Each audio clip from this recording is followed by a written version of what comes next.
Hoje tive uma paciente aí que teve aí, e ela tem um marido dela é francês e tal, me retomou esse assunto, por isso que eu trouxe esse assunto aí pra gente conversar. A nossa formação em osteopatia aqui no Brasil, a gente tem influência de diferentes locais. A minha formação é no Instituto Brasileiro de Osteopatia, o primeiro instituto a difundir esse conhecimento aqui no Brasil e o instituto que acaba se envolvendo com a questão do Registro Brasileiro de Osteopatia, que é um registro responsável por regulamentar e organizar, a tentar defender a profissão, a osteopatia como profissão no Brasil. Esse instituto ele é muito aberto ao diálogo, a diferentes formas de pensamento e a diferentes escolas. Então, por isso eu tive relação com profissionais do Canadá, da Bélgica, da França, britânicos. E a partir dessa vivência e acompanhando os meus colegas, os cursos, que são N cursos, e a partir da vivência de consultório eu chego a seguintes e ao estudo das publicações e como é que anda a questão da ciência aí nessa área, a partir da minha tese, da revisão de literatura da tese, eu chego às seguintes conclusões, que então é interessante para todos nós, interessantes para aqueles que estão curiosos sobre osteopatia, o que seria osteopatia, como assim, como funciona isso, que é a função desse canal, é a função desse contato, é falar um pouco sobre isso. Bom, uma particularidade nossa aqui no Brasil é que os osteopatas no Brasil são fisioterapeutas, anteriormente são fisioterapeutas, isso na grande maioria, né? E na grande maioria, quando eu digo, é que é raro alguém que não seja fisioterapeuta e tenha uma boa formação em osteopatia, a não ser que venha de fora. Essa particularidade, o que eu vou fazer uma coisa meio caricata entre uma questão cultural, entre uma formação mais pragmática, que volta à questão mais da anglo-saxão, a questão dos britânicos e norte-americana, uma certa particularidade, porque a norte-americana, onde nasceu a osteopatia, ela acabou se fundindo historicamente a partir de um processo de regulamentação da osteopatia, ela se fundiu frente aos órgãos legais de regulamentação como uma escola médica. A partir do estudo proposto por Flexner em 1900 e pouco, 20 eu acho, que ele fez um relatório lá dizendo que escolas poderiam participar de escolas médicas e que outras escolas não. E ele nesse estudo, ele colocou lá nesse estudo, é muito legal acessar o estudo e ele tem esse relatório Flexner, até hoje, um estudo antigo, publicado em 1920. Ele foi às escolas de osteopatia e falou assim, eu decidi considerá-las escolas médicas porque dentro desta seita, ele usa essa palavra seita, ele tinha um preconceito, ele foi conhecer, ele tinha um preconceito e ali ele coloca vários dos preconceitos, mas mesmo assim, dentro dessa seita, os profissionais osteopatas têm a capacidade, a mesma capacidade de avaliar e diagnosticar que os outros profissionais. Porém, aí ele segue mais adiante, falando da osteopatia em outros capítulos, ele fala que a osteopatia tem uma resistência ao uso de medicações e que os osteopatas acreditam em suas técnicas manipulativas, e que é verdade, continua sendo verdade.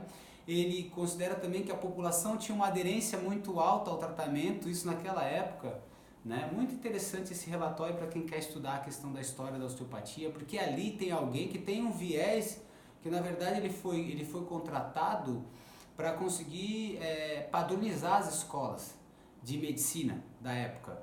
E ainda assim, a osteopatia sempre foi resistente a uma série de coisas. Uma das coisas, por exemplo, desde as primeiras formações das escolas médicas osteopáticas, lá nas primeiras formações em 1800 e fim do 800, o Still aceitava tanto homens quanto mulheres na formação.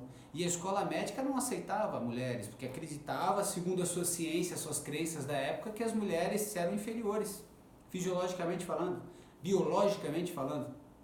E Still, com a sua percepção, nunca aceitou isso. Enfim, dentre outras histórias aí, tem muita história nesse sentido.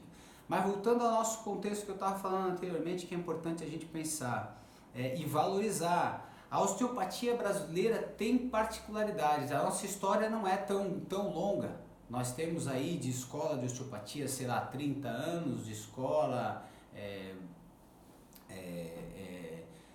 dentro do país. Porém, a questão brasileira, a gente envolve dentro de uma dicotomia caricata que eu vou falar. Os britânicos, a escola britânica que ficou desde o começo do século também já difundindo a osteopatia a nível superior da Inglaterra, depois que Little John foi para a Inglaterra difundir a osteopatia com a escola britânica de osteopatia, que existe até hoje, eles têm uma característica muito mais pragmática. Então eles usam técnicas muito mais estruturais, eles têm uma tendência a usar técnicas estruturais, isso nos exemplos, nos casos, nos professores, nas publicações que eu tenho estudado. Isso não é hegemônico, estou fazendo uma coisa caricata, ouça bem.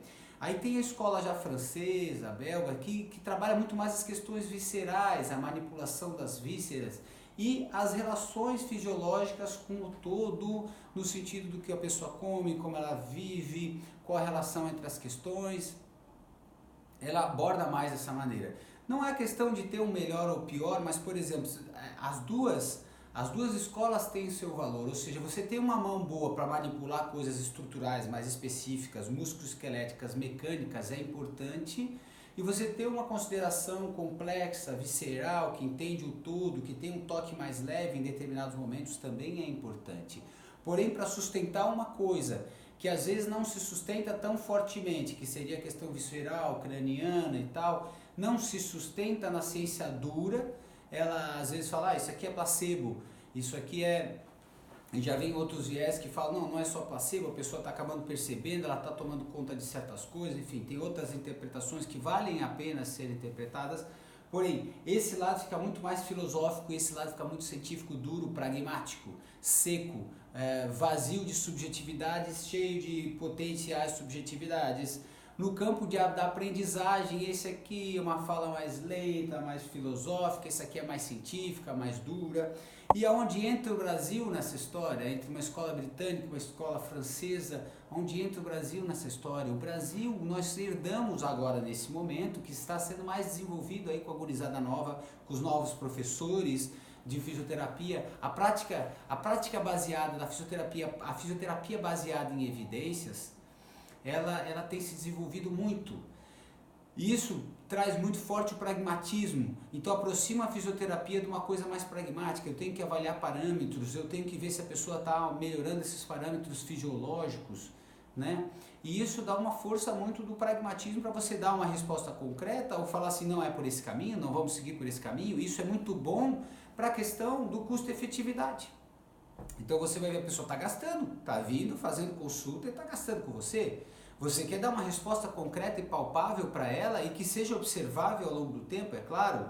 Então, assim, esse pragmatismo é muito importante. Já por outro lado, a questão, no outro lado, a questão do visceral, que envolve toda uma abordagem, toda uma forma de entender a pessoa dentro do contexto biopsicossocial dela, mas de uma maneira não técnica simplesmente. Agora vamos entrar no modelo biopsicossocial e nós vamos usar cada coisa, etapas para avaliar, não dessa forma, mas da forma de alguém que experiencia, alguém que tem uma sensibilidade trabalhada no lado humano.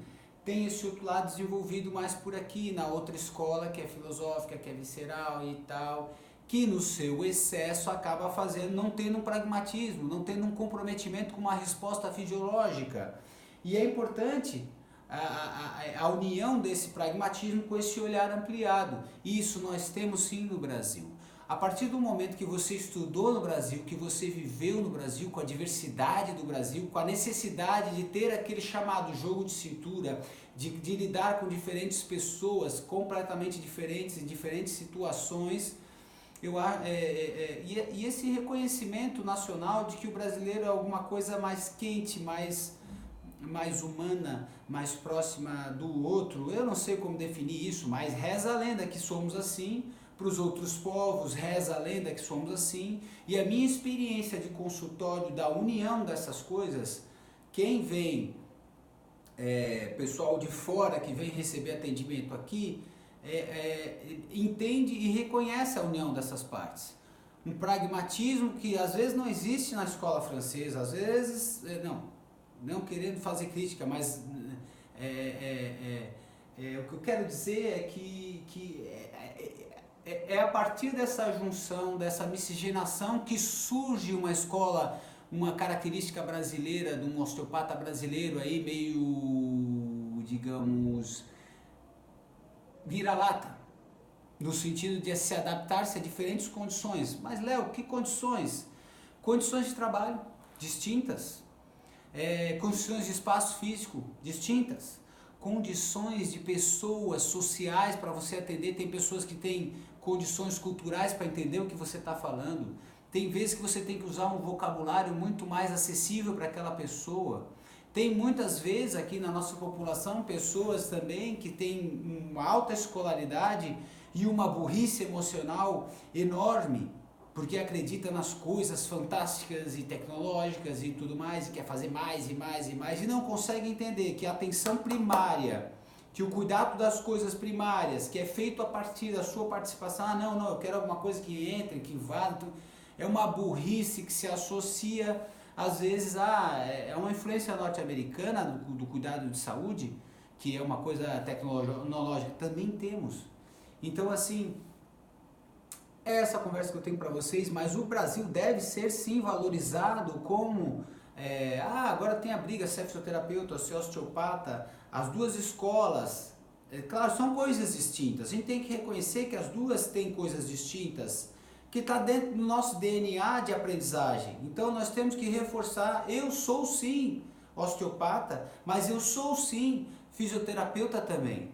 Não vou abandonar isso. Eu sei trabalhar, por exemplo, muito melhor que um osteopata norte-americano com reforço muscular, pelo menos na indicação, qual a resposta que isso vai ter nos tecidos, o reforço, o trabalho cardiovascular, o trabalho de equilíbrio, todo o trabalho físico, eu tenho isso.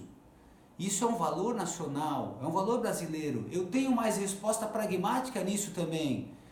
Você vai querer tratar uma artrose de joelho agora sem reforço, só fazendo exercício passivo, quando toda a ciência pragmática nos fala o contrário.